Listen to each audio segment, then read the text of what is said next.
Tayo po ay magpapatuloy muli sa ating pag-aaral. Kahapon po ay wala po, no? At tayo po ay nasa chapter 60 pa rin. At tayo ay bago magsimula, sama-sama po muna tayong manalangin. Samahan niyo po ako. Panginoon, ang dakila sa lahat, salamat po sa patuloy mong biyaya, patuloy na kalakasan, Panginoon, na kami nagsama-samang muli sa ganitong pag-aaral, Panginoon, sa opportunity na kami matuto at unawaan namin ng iyong salita. Lord, salamat po. Dalangin ko po ang mga kapatid namin nasa online na magkaroon sila ng maayos na connection at sama-sama po kaming matuto at maunawaan ito. Naway gabayan niyo po kami, gabayan niyo po ako, kayo po manguna sa talakayang ito at kayo po maitaas at papapurihan. In Jesus' name, Amen. Yan, maraming salamat po. Musta po? Yan, mabuti naman, Brother Edgar. Ganun pa rin, no? Yan, sa biyaya po ng Panginoon, tayo po ay nagpapatuloy sa ating pag-aaral. At yan nga po, no, tayo ay nasa Isaiah chapter 60 pa rin. Konti na lang, no? At tayo ay 6 na chapter na lang actually. Yan, bago tayo matapos sa Isaiah at Jeremiah na po tayo. But again, talakay nga po natin nung Martes ang verses 10 and 11, no? Tumutukoy nga po sa pagbabago at panunumbalik, no, na ito ay ang mga bansa, ang mga hari ay maglilingkod at itatayo muli ang pader ng Jerusalem, no? At ito nga po yung magdadala rin sila ng kanilang pinagmamalaking kayamanan na ihahandog syempre sa Zion. At ito ay isang propesiya na binigay ni Propeta Isaiah sa panahon niya. At ito nga po ay ang pagsasama-sama ng mga bansa na magpupuri at maglilingkod sa Zion. At isang nabanggit sa verse 10, sinabi ni Yahweh sa Jerusalem, ang mga dayuhan ang muling magtatayo ng iyong mga pader at maglilingkod sa iyo ang kanilang mga hari.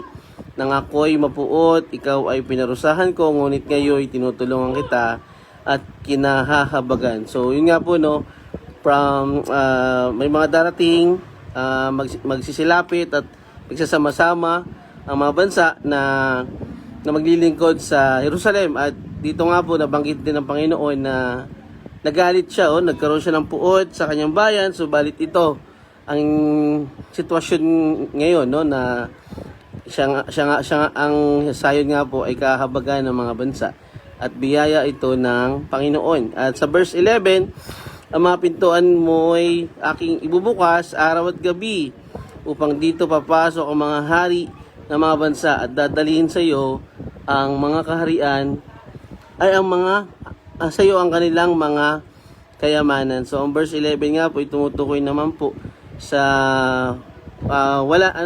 tumutukoy sa daanang bukas o pintuang bukas na makakalapit o makakarating ang mga maglilingkod sa Zion at magmanumbalik sa Panginoon.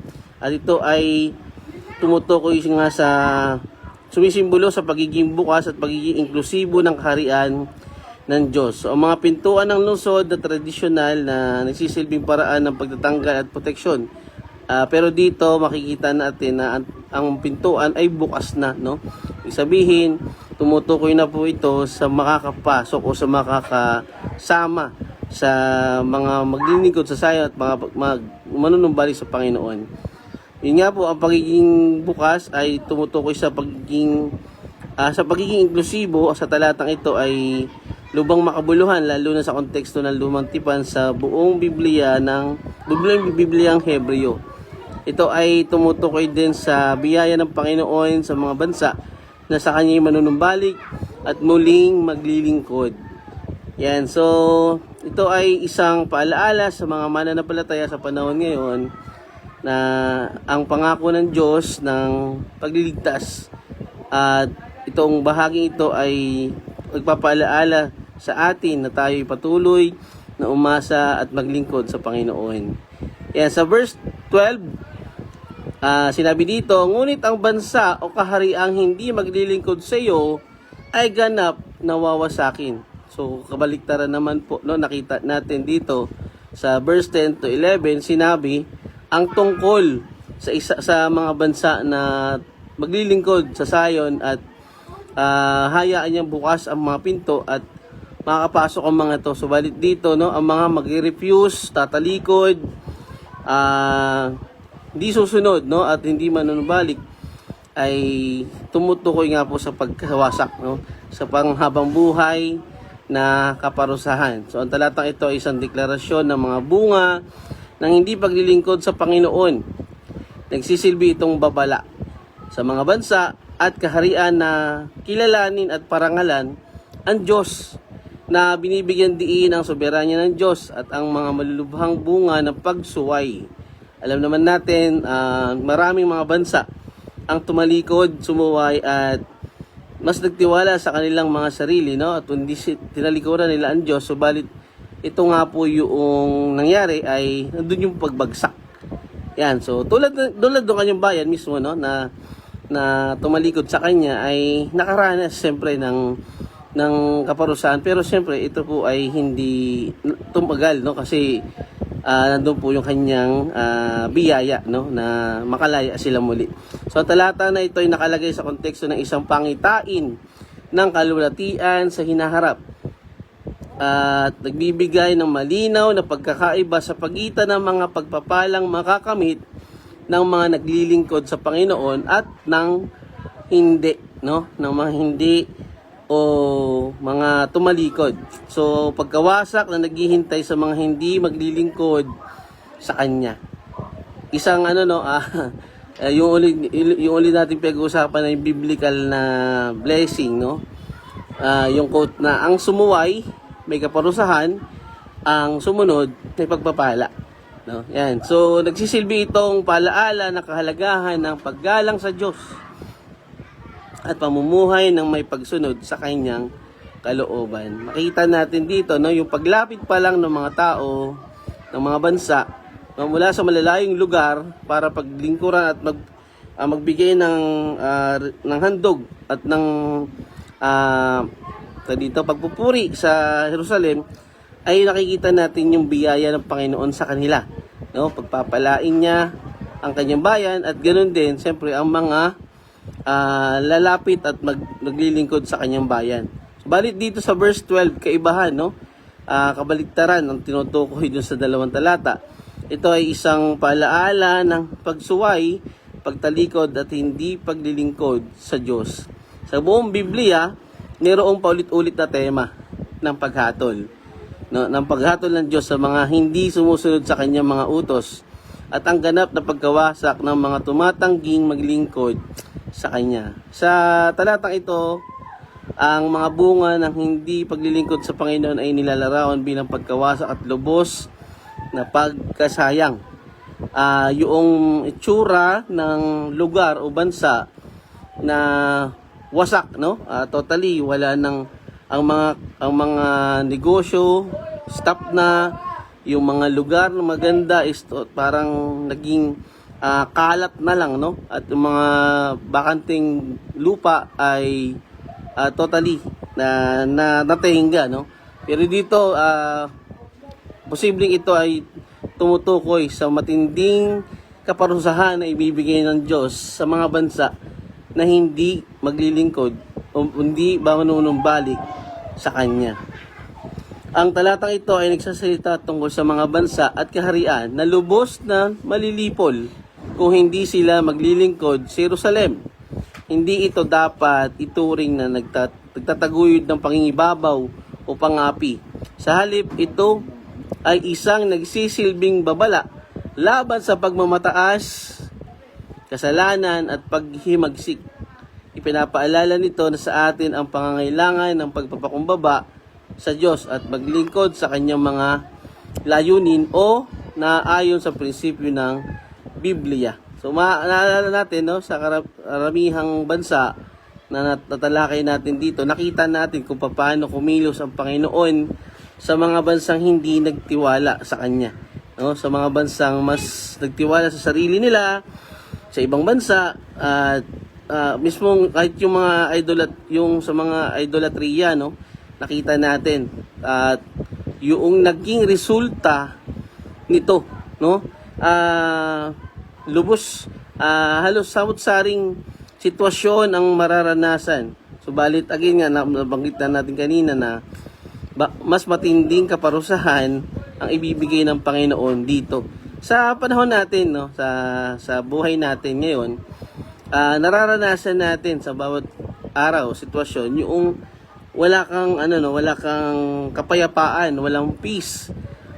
Dito makikita natin yung pagkalayo, no, pagkahiwalay sa Panginoon. So, ang mga mananampalatayang patuloy na naglilingkod sa Panginoon ay kanyang binibigyan ng kapahingahan. Ngunit ang mga taong patuloy sa pagsuway at pagtalikod sa Kanya ay nakakaranas ng mga pagkadismaya o anumang sitwasyong hindi nakakalugod sa mga tao. Ang pagsuway na ito ay isang sitwasyon na ang mga mananampalataya ay pinapaalalahanan sa bahaging ito. Ang mga bansang hindi tutugon sa kalooban ng Panginoon ay makakaranas ng matinding kaparusahan. Sinabi dito sa Santiago 4:6, ito ay naayon sa prinsipyo ng Biblia na tinututulan ng Diyos ang mga mapagmataas, ngunit nagbibigay ng biyaya sa mga mapagpakumbaba. Ipinapakita ng talatang ito na ang bawat isa sa atin ay nilikha at nabubuhay upang maglingkod sa Panginoon sa mga gawaing itinakda niya sa atin. Ayon sa talento at galing na siya rin ang nagbigay, ang katotohanan ng bagay na ito ay binabanggit sa napakaraming bahagi ng Biblia. At yun nga po yung gift, yung kaloob ng Panginoon na binigay niya sa atin, no, nung tayo ay nabuhay dito sa mundo, ay ito yung dapat na gagawa natin, no? Siyempre sa pamamagitan ng panalangin, hinihingi natin ito sa Panginoon, at once na nagawa natin yung kaloob ng Panginoon sa atin, doon natin siya napapapurihan, no? Subalit nakikita natin ang mga bansang ito na hindi tumutugon o sumusunod o tumatalikod sa Panginoon, makikita natin yung sitwasyon na hindi nila, kahit masino, hindi nila magugustuhan, no?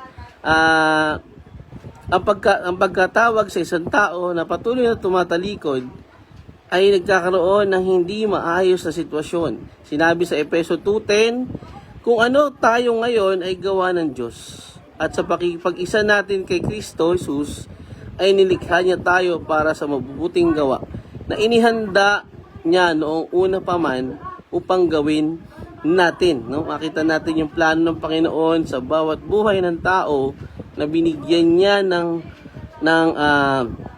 gift, no, o kaloob na ito dapat ay matugunan o magawa, no, natin.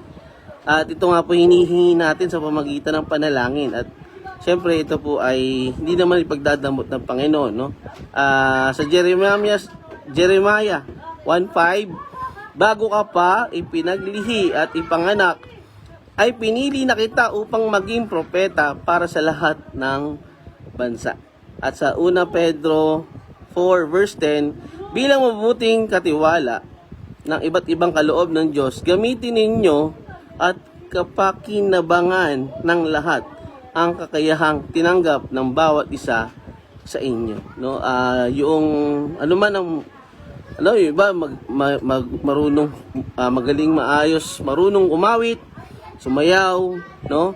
Subalit ito po ay siyempre ang dapat nating magawa is siyempre ang Diyos ang maitaas, no? Maraming mahuhusay magsalita, maraming mahuhusay tumugtog ng mga gitara, ng mga instrumento, at ito ay dapat na magawa, no? Magamit sa pagpupuri sa Panginoon. Yan. Sa Efeso 4:11-13 sinabi, at binigyan niya ang ilan ng kaloob upang maging mga apostol, ang iba na may mga propeta, ang iba'y mga ebanghelista, at ang iba'y mga pastor at mga guro. Ginawa niya ito upang hiyanda sa paglilingkod ang lahat ng mga hinirang, upang maging matatag ang katawan ni Kristo.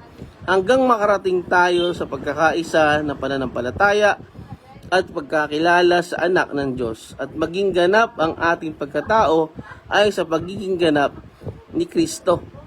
Tulad nga po ng merong tinawag sa pagkapastor, may binigyan ng kaloob para sa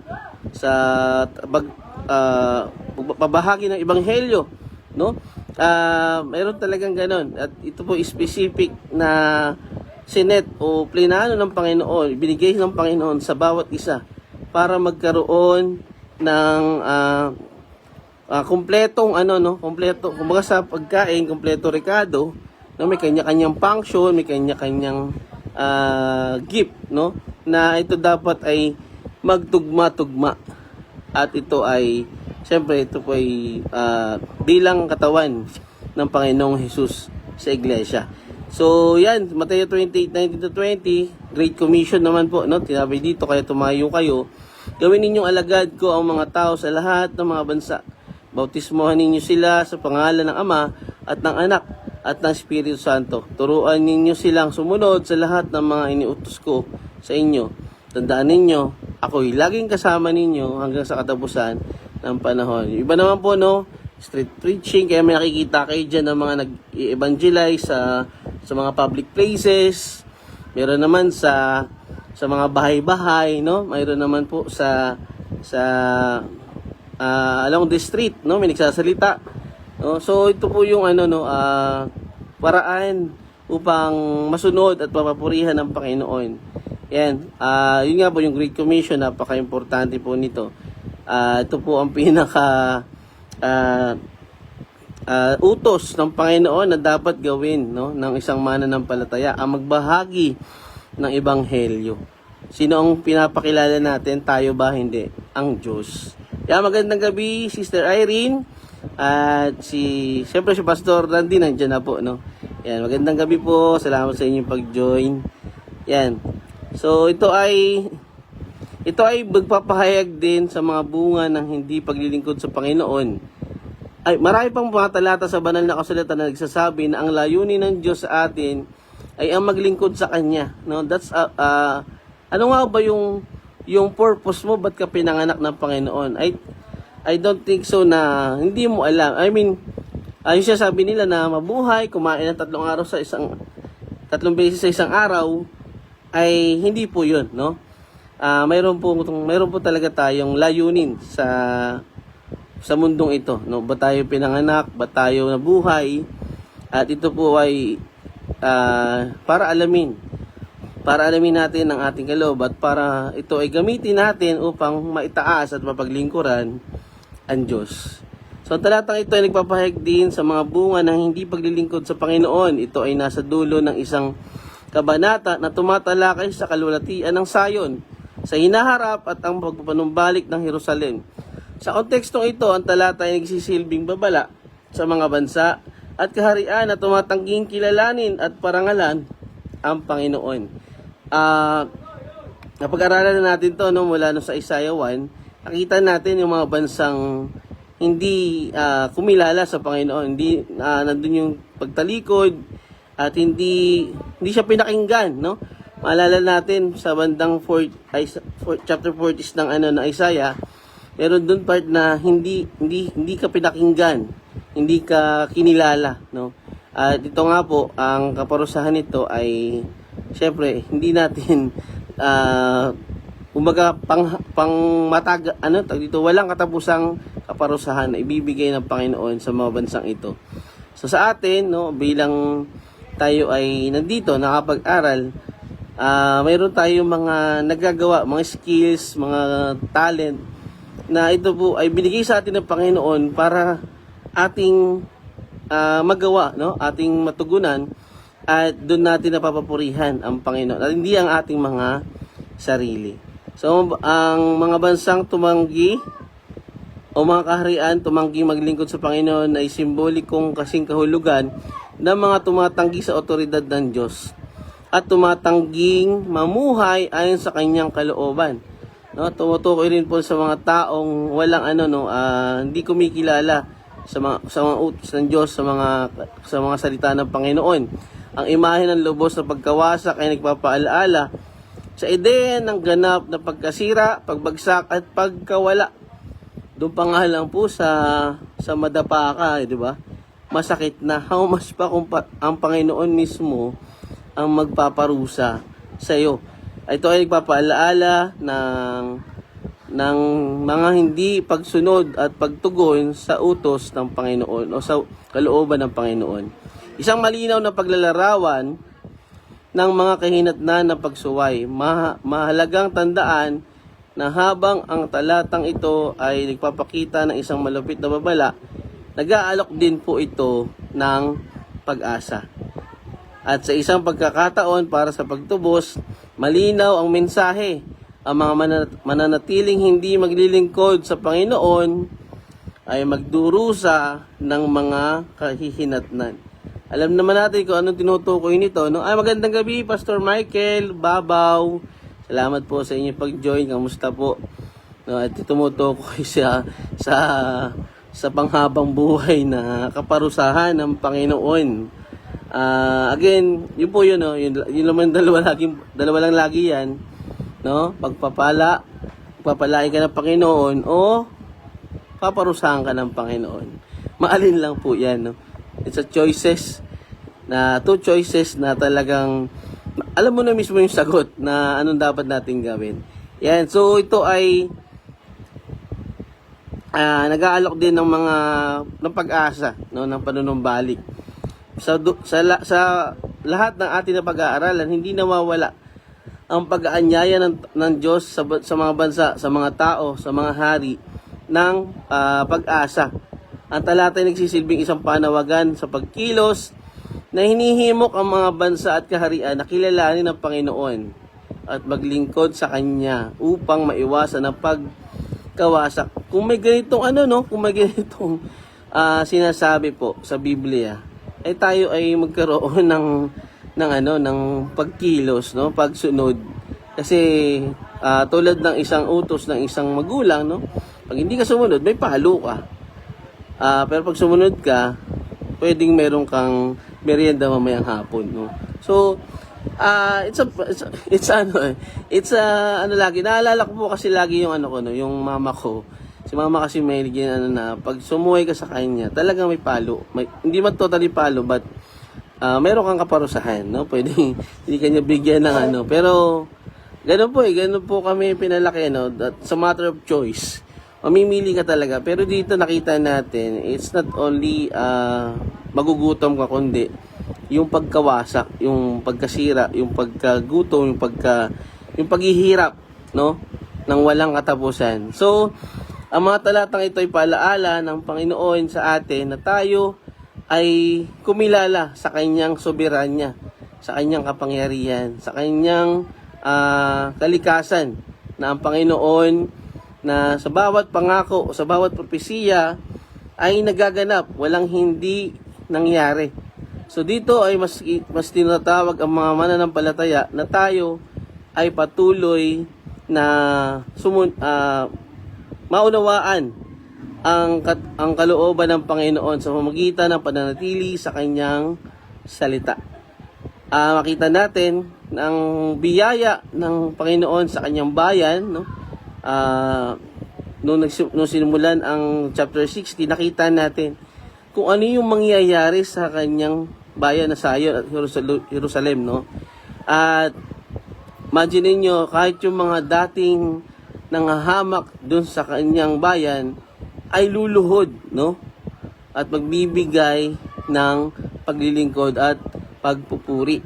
So ito ay isang paalaala sa atin sa panahon natin ngayon na ang mga nagre-reject o tumatalikod sa Panginoon ay redemption. Dito, damnation. Yan ang mararanasan. So ito ay isang paalaala ng patuloy sa mga patuloy na sumusuway, tumatalikod at tumatangging tumugon sa kaloob ng Panginoon sa kanilang buhay. Ito ay isang biyaya ng Diyos na dapat nating pahalagahan at pagyamanin upang ito ay makita ito ay makita sa buhay natin ang kabutihan at kadakilaan ng Diyos. Makikita natin na ang mga taong binigyan ng karunungan, ng kakayahan, at ng mga talento na patuloy itong ginagawa upang papurihan ng Diyos ay isang pagsunod at pagpapasakop sa Panginoon. Ang pagkakaroon ng pagpapakumbaba at pagpapasakop sa Panginoon ay isang pagtugon sa kanyang mga utos. Yan. So sa atin, no, alam naman natin pag may pagsuway, may talagang may kapaparusahan. Yan, salamat kapatid Rambo. Yan. Dati ko po katabaho sa Bulgogi. Yan. Brother Ram Albacaro from San Mateo, Rizal. Magandang gabi dyan sa inyo ni Charlotte, ni Cha. Yan. So, ito ay isang paalaala sa mga bansa na hindi maglilingkod sa Jerusalem at sa ating kapanahunan, paalaala sa mga patuloy na tinawag, subalit patuloy na tumatanggi na maglingkod sa Panginoon. Ang pagdurusa, ang paghihirap at ang pagkawasak ay naghihintay sa mga bansa at taong hindi susunod at hindi tutugon sa utos ng Panginoon. Sa pagtatapos, ipinapakita ng talatang ito ang dalawang resulta ng desisyon ng tao. Ito po yung lagi kong paalaala sa mga kapatid ko sa TikTok, no. Dalawa lang naman 'yan. Dalawa lang palagi ang tatandaan natin, no. Hindi na tayo kung ano pa ang daming choices. Siyempre, ito ay una, ang taong susunod ay at maglilingkod sa Panginoon ay kanyang pagpapalain at bibigyan ng buhay na ganap at kasiyasiya. Hindi po ito totally tumutukoy lang dito sa lupa, kundi ito po ay tumutukoy sa piling ng Panginoon, no, sa langit. Buhay na walang hanggan at punong-puno ng kapayapaan. Ikalawa naman, yung isang option mo, ang mga taong susuway at hindi maglilingkod sa Diyos ay makakatanggap lang naman ng consolation prize. Ito ay isang magulo at posibleng kaparusahan ng Diyos sa buhay dito sa lupa at walang hanggang kapahamakan. Mga kapatid, ito yung isa sa mga gustong-gusto kong tema, no, ng Biblia kasi po ito po yung umiikot sa buong Bible, no? Ito po yung umiikot paulit-ulit na tema ng Biblia. Panunumbalik, pagmanumbalik sa Panginoon, pagtalikod sa kasalanan.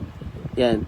So isang paalaala. Actually ito po yung paulit-ulit na paalaala kahit sa amin, no, sa amin dito sa Touching Lives na talagang napaka-importante po na maunawaan natin ang kahalagahan ng pagsunod, pagtugon at pagpapasakop sa Panginoon. Again, ang buhay ay hindi natin alam kung hanggang kailan tayo. Yan lang po yung pangako o isang propesiya sinabing wala kasiguraduhan kung hanggang kailan tayo dito sa mundo. Nakita naman natin ang mga nangyayari sa balita, no, na talagang out of nowhere, no? At ito nga po, hanggang tayo ay nabubuhay pa, tayo po ay manumbalik sa Panginoon. Alamin natin yung kaloob na binigay niya sa atin. At itong kaloob na to, itong gift na to, ay gamitin natin, no? Gamitin natin upang siya ay mapapurihan, maitaas. At yun nga po, tayo ay tumugon sa kanyang pagkatawag sa atin. Yan. So, yan po mga kapatid, hindi ito natatapos na paalaala sa atin. Lalo na po sa mga taong patuloy nating pinapanalangin, no, na makasama natin sa paglilingkod sa Diyos. Yun nga po, isang paalaala ng talatang ito na ang mga bansa, mga lugar, mga tao na hindi maglilingkod sa Jerusalem at hindi maglilingkod sa Panginoon. Sinabi nga po si John 3:16, no? Kung sino ang hindi man kung sino ang hindi manampalataya ay mapapahamak. Pero ang manampalataya sa Panginoon ay may buhay na walang hanggan. Yan. So mga kapatid, ito po yung ultimate na nais ng Panginoon, na tayo ay sa Kanya lamang magtiwala, sa Kanya lamang maglingkod, at siya lang yung napapapurihan natin. So yun po, no, dito lang po muna ang ating pag-aaral, verse 12. Kung may tanong po kayo, pwede nyo po akong i-PM at yan, pag-usapan po natin, no. So bukas po tayo po ay verse 13, 14, no. Yan, maraming salamat sa mga nag-join po, at alam ko po na ito ay hindi basta-bastang talata, no. Ngunit ang mga bansa o kahariang hindi maglilingkod sa iyo ay ganap na wawasakin. Ang Diyos po ang nagsasalita, no. Ang paalaala dito ni Propeta Isaiah ay patuloy na panunumbalik sa Panginoon. Yan, so yun po mga kapatid, tayo po ay para sa ating pangwakas, para ating pagtatapos, tayo po ay magsama-sama sa ating panalangin. Panginoon, maraming salamat po sa patuloy na karunungan at paalaala mo sa amin, Panginoon, na kami ay dapat na maglingkod sa iyo, na kami ay patuloy mong samahan, sa patuloy mong gabayan upang kami makapaglingkod, magawa namin, matugunan namin ang iyong pagkatawag sa amin, ang iyong mga kaloob na binigay mo sa amin ay magampanan namin, at ikaw ang maitaas, ikaw ang mapupurihan ng Panginoon. Naway ang mga kapatid na nasa online at kami po ay sabay-sabay na maipamuhay ang paalaalang ito, na sa iyo lamang kami magtiwala, sa iyo lamang kami maglingkod, ikaw lamang ang aming papurihan at wala nang iba. Maraming salamat po, Lord, kayo po ang gumabay sa aming pag-uwi, sa aming mga gagawin pa ngayong gabi. Ikaw po ang maitaas sa bawat ginagawa namin. Sa iyo lamang po ala tapapurit parangal. In Jesus' name, amen. Yan, maraming salamat po. Siyempre, Brother Ram Albacaro.